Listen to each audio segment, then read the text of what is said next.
Hello everyone, in this part we're going to introduce the track RNS experiment.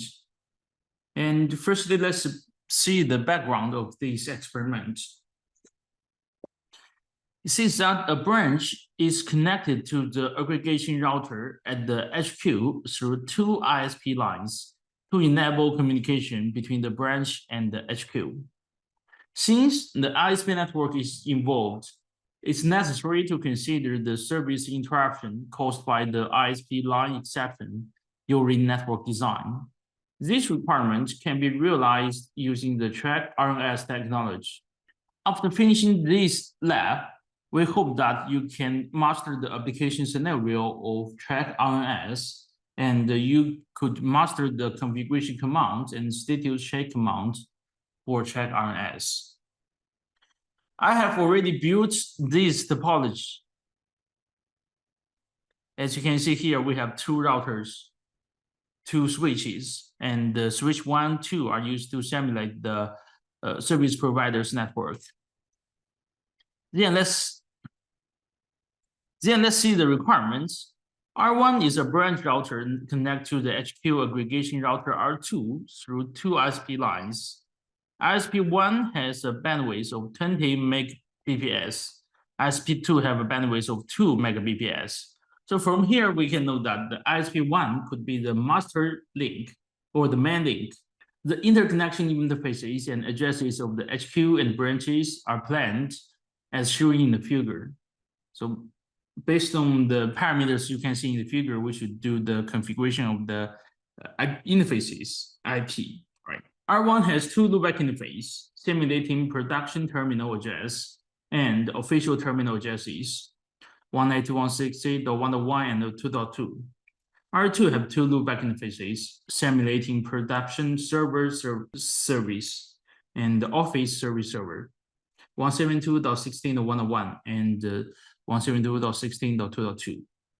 Data from the branch is routed to the HQ through ISP1, with ISP2 serving as a standby link.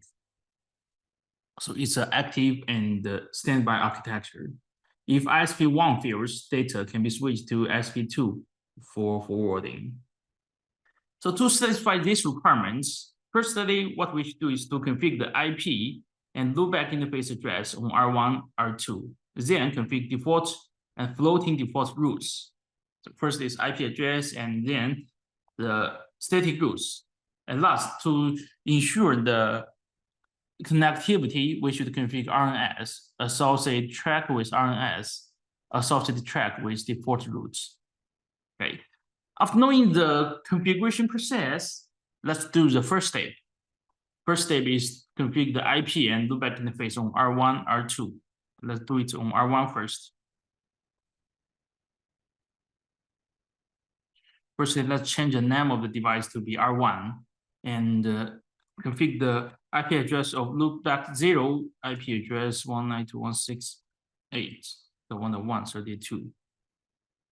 And loopback 1, IP address 192.168.2.2, mask length 32. Okay, and next is a physical interface IP on R1. Interface G00 IP address 20.1.1.1.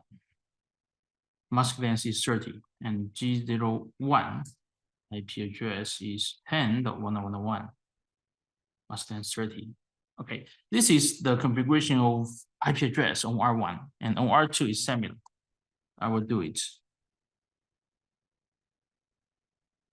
First, they change the name, and then loopback 0 IP 172.16.101. 32. 172.16.2.2. 32. Next is a physical interface, interface G00. IP address 21.1.2, 30. Interface G01. IP address is 10.1.1.2, 30. Okay, until now, we have already finished the configuration of IP address on both R1 and R2. Since S1 and S2 are two switches, so there's no layer 3 interface on them. We don't need to do that. And next step is to configure the static routes on R1 and R2. So on R1, let's do it. IP route, here we just use the default route. First part is the destination network, then is a mask, followed with the interface G00 and the next hop 28.1.1.2. Okay, and the next actually is a float static route through another interface G01 and another next hop 10.1.1.2. And since it's a float route, so we should change the preference to be 20. Okay, because this route is a standby route, so we modify the preference value, make it a standby route. Okay, on R2 is similar.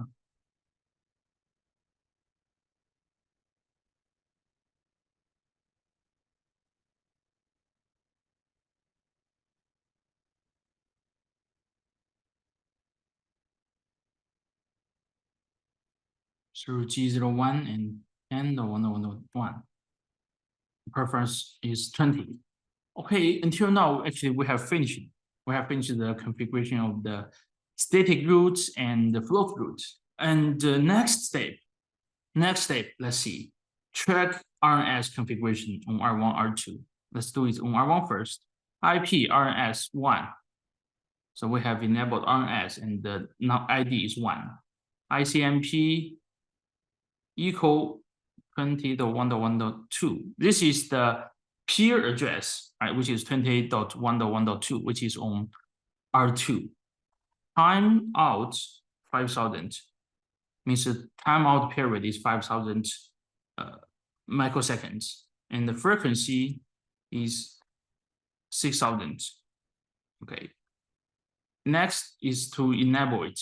IP RNS schedule 1 start time now. It means that the RNS we just configured will take effect right now. Okay, this command is necessary to make it take effect. Okay, and the next is to associate the RNS with track. So track 1, RNS 1. Okay, and the delay down 5, up 5 means the time delay is 5 seconds. Next, after associating track with RNS, next is to associate track with static route which we have configured, so IP route. And of course, we should associate it with the 1.2 with the active route, right? With active route, so track 1. How can we figure out this active? Because the interface here is G00. Next hop here is 28.1.1.2. And since we associate track 1 with it, it's an active route. Once there is any maybe fault occurs to this link, track 1 will figure out it and will disable this route. In this way, we can switch to the backup, right? Backup route. This is what we should do on R1. And on R2, actually, the configuration is similar. IP RNS 1. RCNP equal 21.1.1. The neighbor's address, right? Okay, IP RNS 1. Except that we should configure the period or the timer. So timeout 5,000. Frequency 6,000, right? And next is to enable RNS.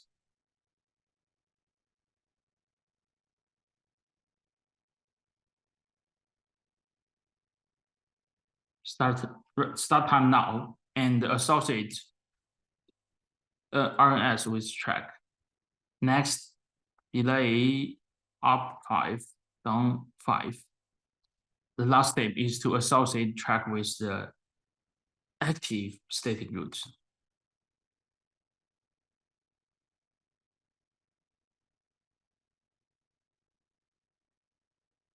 Okay, so until now, actually, we have finished the configuration on R1 and R2.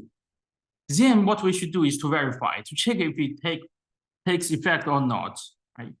So by using a command show IP RNS statistics 1, you can see that the last operation return code is okay, right? It's okay. And show track, we can see that the state right now is up, means everything is normal, no fault occurs right now. And since on R1 is normal, so on R2 it must be the same. So we can verify it. Show IP RNS. You can see the code is okay, and show track. You can see the state is up, right? State is up. Okay. So this is when everything runs normally, there's no fault occurs, so each state is okay. While here, if you want to simulate some fault to the network, let's see, show IP route to check the routing table at this state. Let's see, show IP route. You can see the static route we have configured is still using G00. It's still using the active route or the master route. On R2 is the same, show IP route, right? G00 is still the active route. But if some fault occurs, so we should simulate the fault on S1. Since the active link is going through S1, so on S1 we interface G00. Let's shut down this interface. Once we shut down this interface, it represents that this link is faulty. And if track take effect, the other path will be switched to S2. So let's see if it works or not. You can see how to verify it. Show IP RNS statics 1. You can see right now, no connection, busy, or timeout means some fault occurs. And show track, you can see the state right now is down because we have lost the connectivity which on the pass through S1, right? And at this time, if you check the routing table, show IP route, you can see here, it's still the default route, but it switched to the other interface, which is G01, means we have successfully switched to the other path, which goes through S2, right? This is the function of track RNS, right? Of track RNS, and on R2 it's similar. If you show IP RNS static state, you can see it's 40. Show track is down. You can see here it's down, and the show IP route we switch to the backup link, right? Okay, this is about the configuration of track RNS and about how to verify the results. Okay, and about the key points of this lab is that after you finish the RNS configurations, you have to run IP RNS schedule 1 start time now to validate the settings or to activate the settings. This is quite important.